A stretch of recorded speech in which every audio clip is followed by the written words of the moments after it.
So for disassembly, we've been out and had a good time at the range. We're back home, we're taking the gun apart to clean it and or to store it. So first thing I'm going to do is remove the muzzle brake assembly. I'm going to take out my muzzle brake assembly and I'm going to put my flush choke back in.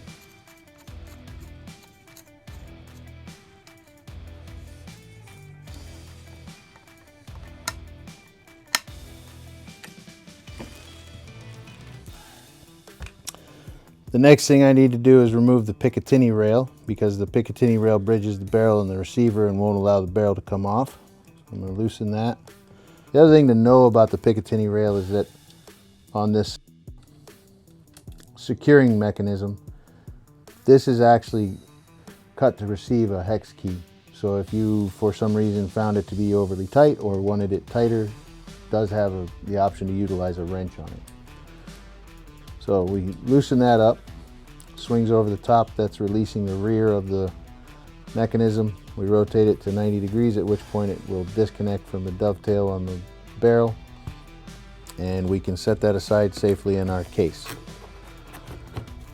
The next thing we need to do is remove the magazine extension, and keeping pressure on it and capturing the spring so I don't launch anything across the room, as it were. So we can set that aside. We can set the magazine spring aside, and at this point we can now remove the barrel from the gun.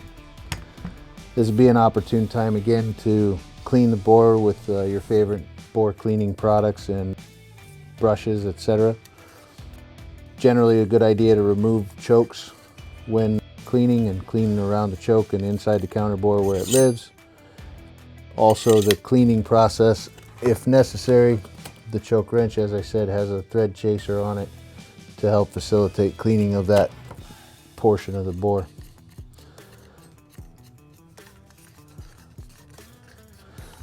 Also, while cleaning, we can remove the fore end and action bar, including the bolt, from the gun.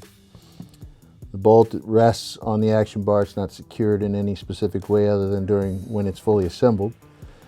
The bolt, for cleaning purposes, is very easy to disassemble. If we depress the firing pin, give it a good pop, this retaining pin just came out of that hole.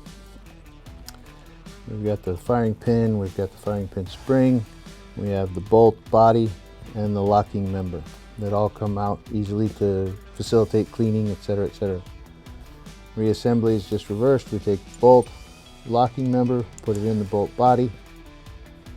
We assemble the spring to the firing pin. You'll notice there's a notch in the side of the firing pin. That notch correlates to the hole where the pin resides. So we're going to install the firing pin into the bolt body, aligning the notch with the hole for the pin.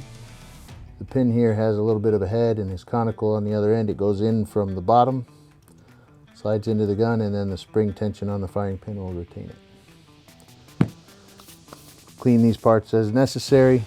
I like to recommend a light bit of lubrication on the magazine tube, a light bit of lubrication on the action bar rails.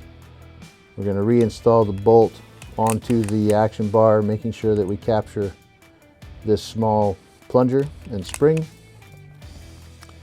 At that point we can slide the mechanism reassembled back together for storage. And being that I'm going to put it back in the box, I'm going to reinstall my little placeholder so that everything stays in position during transit or movement. And then our rear aperture can be reinstalled by just turning this screw and securing it back onto the gun. Again, the gun is completely functional without the top Picatinny rail as far as sights go.